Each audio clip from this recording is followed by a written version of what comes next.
Makasimbere.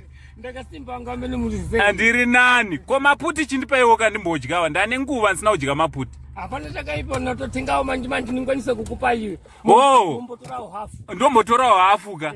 All right, regai tidaiwo tidye tese anditi. Hanzi chawaona idya nechi na wamwe. Idya nehama. Idya na hama. Anditi. Sa chinduze munonzi Sekuru ani? Ndinonzi Sekuru paredi. Sekuru paredi. Kana kuti Sekuru danger. Sekuru danger. All right. Saka apa munogara kupi Sekuru? Ndinogara muno nonzi hiro. Makwamapako. Kunonzi kumai? Kwamapako. Kwamapako. All right. Muri muChinhoyi. Ni muno muChinhoyi boss. All right. So Sekuru ka. Pane zvandoda ungokuitirai. Apana chakaipo boss. Imimi movhura Maputi todya tese. No problem. Inino tokupaiwo zvandoda uvhura todya tese. Oh. Apana chakaipo. Anditi. So ameno kuti tine kachipokedo kandauya nako kandatumwa nevanonzi veChawa Health Care. Vakati nditsvage Sekuru wangu mati Sekuru KaDanger. Sekuru danger. Kana kuti Sekuru paredi. Sekuru paredi.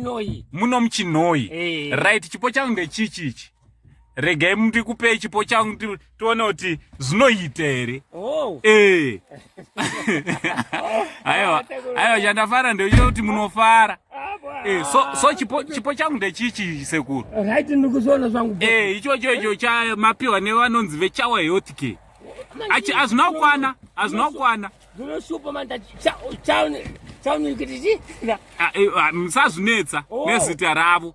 Asi ivavo vangotuma kati ende munopa Sekuru paredi grocery iro grocery rapwe. Nderenyu irori. Aiwa ndinotasa kuti ninika mwari mbagare mumwe mbakuraramisira makore yakawanda. Aiwa tinotenda. Anditi. Aiwa Christmas andimuriziva kuti yapadhuze. Iri padhuze boss. Ndo Christmas box yenyu. Saka chitotakura muende ndezvenyu. Kumba kunani? Kuna adzimai ndinawo adzimai wangu. Adzimai wariko kumba. Wariko. Aiwa ende munovasvitsawo kuti aiwa grocery ritangopiwa.